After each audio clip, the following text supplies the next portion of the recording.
Chapter का नाम है और ये हम क्लास 7th की ज्योग्राफी कर रहे हैं। तो चलिए अपना लेसन स्टार्ट करते हैं और ये है एनसीईआरटी। ओके, यहाँ पे कुछ ऐसे स्टोरी फॉर्म में दिया हुआ है और आपको सारी स्टोरी स्टार्टिंग से पढ़नी है, A to Z आपको ख़त्म करनी है। और हम सिर्फ यहाँ से एग्ज़ाम ओरिएंटेड करते हुए चलेंगे। जो मैंने हाईलाइट किया हुआ है पॉइंट, इन पर ध्यान देना है, इनको याद करना है, इनको समझना है। लेकिन जो मैंने हाईलाइट नहीं किया है, एक बार उनको रीडिंग ज़रूर करना है। मैं हमेशा कहती हूँ कि रीडिंग ज़रूर करना है पूरे चैप्टर का। तो चलिए अपना लेसन स्टार्ट करते हैं। एक बच्चे ने टीचर से पूछा, व्हाट इज़ एनवायरनमेंट?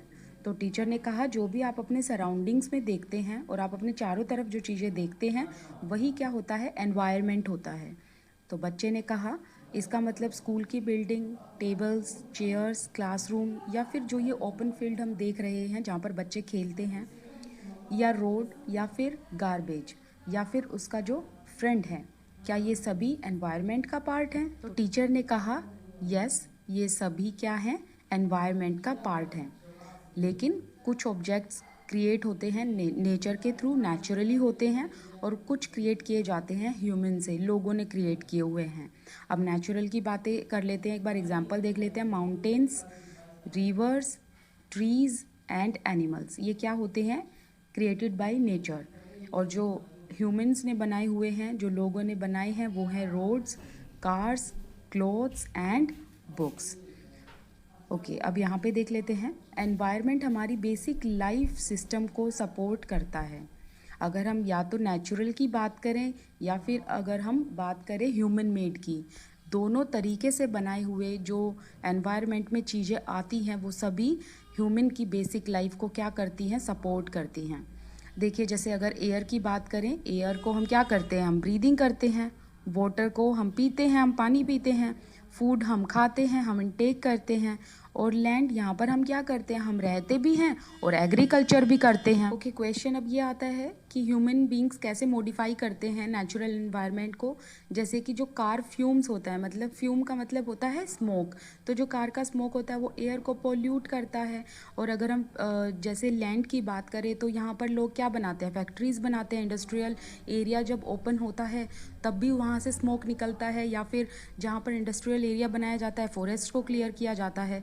तो हम किसी न किसी तरीके से एनवायरनमेंट को, जो नेचुरल चीज़ें बनी हुई हैं, क्रिएटेड हुई हैं नेचर से, उसको ह्यूमन बींग्स मॉडिफाई करते रहते हैं, क्योंकि जो नीड्स हैं वो ग्रो होती जाती हैं दिन भर दिन। ह्यूमन बींग्स क्या बनाते हैं, जैसे कार्स, मिल्स, फैक्ट्रीज़ होती हैं, मैन्युफैक्चर करते हैं कंटेनर्स को। तो ये सब जो होती हैं ये भी नेचुरल जो एनवायरनमेंट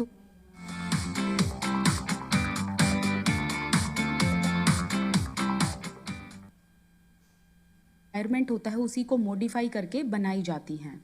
ओके, अब यहाँ पे भी सेम क्वेश्चन आता है कि एनवायरनमेंट चेंज क्यों हो रहा है। तो टीचर उसका आंसर करती है कि इसके पीछे रीज़न है वो है हमारी नीड।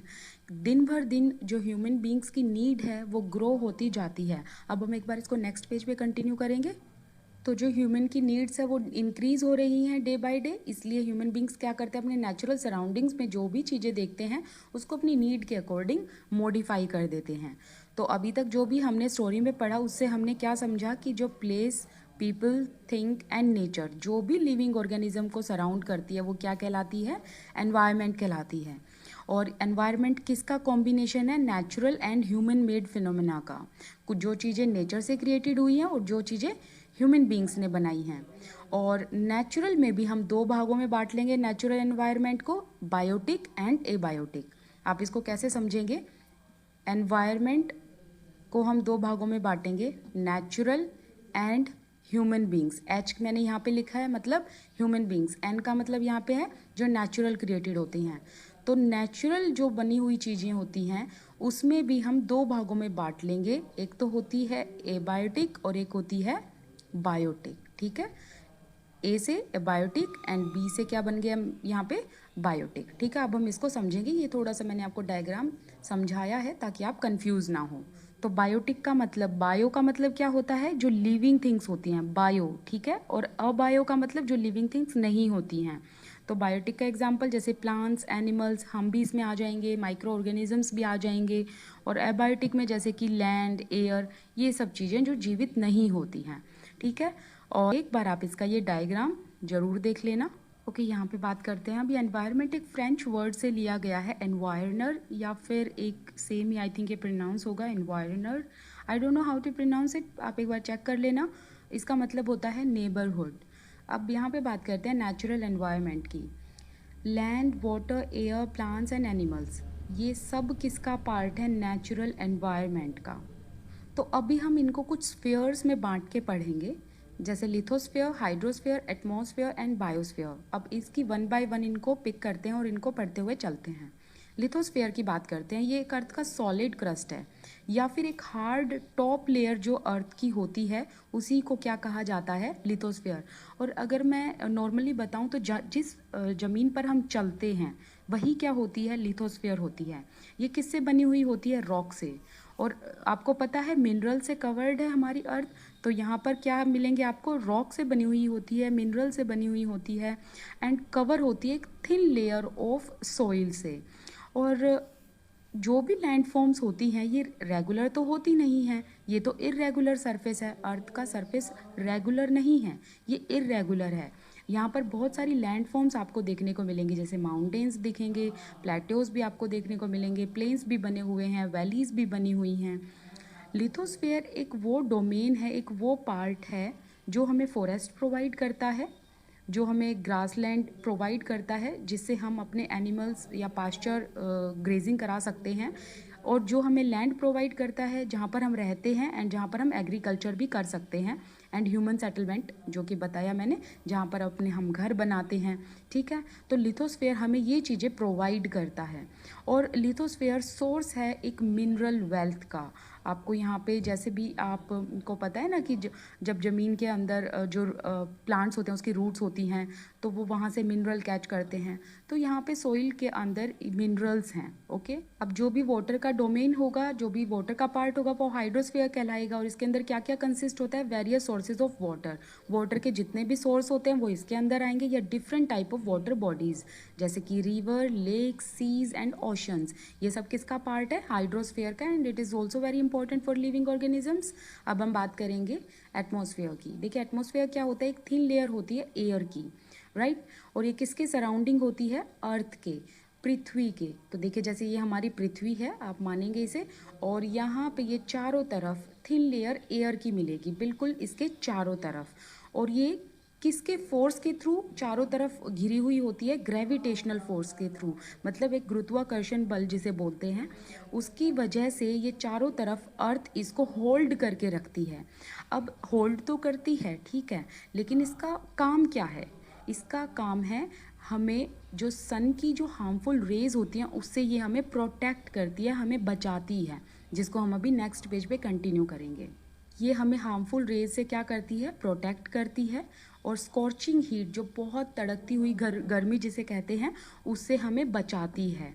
और इसके अंदर बहुत सारी गैसेस होती हैं। किसके अंदर? जो अर्थ है, अर्थ के चारों तरफ जो थिन लेयर होती है एयर की, इस एयर के अंदर क्या क्या कंप्राइजेज होते हैं? ये होती हैं गैसेस होती हैं, इसके अंदर डस्ट होता है, और वाटर पार्टिकल्स मतलब वाटर वेपर्स होते हैं। और जब इस एयर जो ये एयर होती है हमारे चारों तरफ, इसके अंदर जो चेंज आएगा, जो एटमॉस्फेयर के अंदर चेंज आएगा, तभी वेदर एंड क्लाइमेट के अंदर भी चेंजेस आएंगे। अब हम बात करते हैं बायोस्फीयर की। प्लांट, एनिमल किंगडम्स, ये दोनों मिलके क्या बनाते हैं? बायोस्फीयर मिलाते हैं, या फिर जो और लिविंग ऑर्गेनिजम्स हैं जैसे कि हम, या फिर जो माइक्रो लिविंग ऑर्गेनिजम्स हैं। ठीक है, और ये एक नैरो जोन है अर्थ का, जहाँ पर लैंड, वाटर, एयर, ये तीनों चीज़ें क्या करती हैं? एक दूसरे के साथ इंटरेक्ट करती हैं, एक दूसरे को सपोर्ट करती हैं लाइफ में। तो वो क्या होता है? बायोस्फीयर। मतलब सभी स्फीयर को मिला के क्या बनता है? बायोस्फीयर। अब हम बात करते हैं इकोसिस्टम की। ये एक बार आप पढ़ लेना, ये छोटी सी स्टोरी है, हम यहाँ पे बात करते हैं। इकोसिस्टम के अंदर जब लिविंग ऑर्गेनिजम्स एक दूसरे के साथ विद ईच अदर, मतलब एक दूसरे के साथ जीवित चीज़ें जब इंटरेक्शन करती हैं, एक तो उसे इकोसिस्टम कहा जाता है, एंड दूसरा जब यही living organisms physical and chemical factors के साथ, फिजिकल एंड केमिकल जो एनवायरनमेंट है इसके साथ जब इंटरेक्ट करती हैं उसे इकोसिस्टम कहा जाता है। आप मेरी बात समझे कि लिविंग ऑर्गेनिजम्स दो तरीके से इंटरेक्ट करता है, एक तो खुद के जो लिविंग ऑर्गेनिजम्स हैं उसके साथ तो करता ही है, साथ में जो फिजिकल एंड केमिकल जो फैक्टर्स होते हैं एनवायरनमेंट के उनके साथ भी करता है, जैसे कि जो नॉन लिविंग थिंग्स हैं। ठीक है, फिजिकल एंड केमिकल फैक्टर्स में कौन आ जाएगा? नॉन लिविंग थिंग्स, जैसे हवा, पानी, ज़मीन। ठीक है, और जो ये जब एक दूसरे के साथ जुड़ती हैं तो ये एक ट्रांसफ़र करती हैं एनर्जी को एंड मटेरियल को, मैटर को एंड ऊर्जा को। ठीक है, एक लेयर से दूसरी लेयर की तरफ। अब नेक्स्ट करते हैं। ओके, ये बहुत इंपॉर्टेंट है, ये आप याद रखेंगे, ये जीके का क्वेश्चन भी बनता है। 5 जून को क्या बनाया जाता है? World environment day. ये सेलिब्रेट किया जाता है, पूछ सकते हैं आपसे, याद होना चाहिए आपको। अब यहाँ पे इकोसिस्टम की वही बात कही गई है जो मैंने अभी बताई है कि एक दूसरे के साथ जो इंटरेक्शन होता है और जो रिलेशन होता है लिविंग एंड नॉन लिविंग के बीच में एंड लिविंग एंड लिविंग्स के बीच में, वो क्या कहलाता है? इकोसिस्टम कहलाता है। ओके, यहाँ पे इन्होंने कुछ रीजंस दिए हुए हैं कि ह्यूमन एनवायरनमेंट कैसे मॉडिफाई होता है। तो उससे पहले हम एक बार बार्टर सिस्टम कर लेते हैं। बार्टर सिस्टम ये होता है जब गुड्स को एक्सचेंज किया जाता है without the use of money. Hindi में कहते हैं वस्तु विनिमय। ठीक है, इसका मतलब होता है जब एक वस्तु या एक चीज़ के बदले, एक सर्विस के बदले दूसरी सर्विस का लेन देन होना ही क्या कहलाता है? Barter system.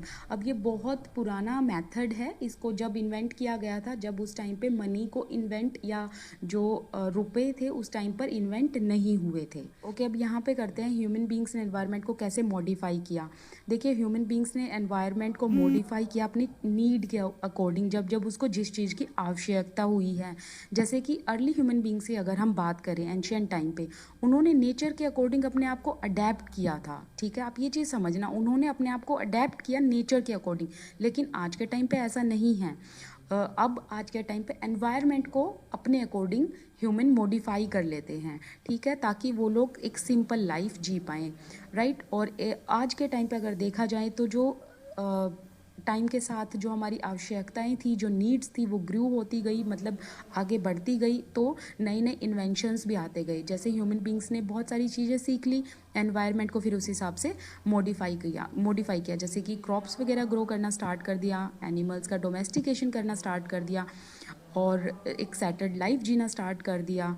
ठीक है, तो कुछ बार्टर सिस्टम आ गया, व्हील्स इन्वेंट हो गए, इंडस्ट्रियल रेवोल्यूशन हो गया, ट्रांसपोर्टेशन आ गया, कम्युनिकेशन, इंफॉर्मेशन रेवोल्यूशन की वजह से कम्युनिकेशन ईजी हो गया, और ये इसी की वजह से एनवायरनमेंट ह्यूमन बींग्स ने मॉडिफाई कर दिया है। ठीक है, तो यहाँ पे बस यही कुछ समझाया हुआ है कि इसको अच्छे से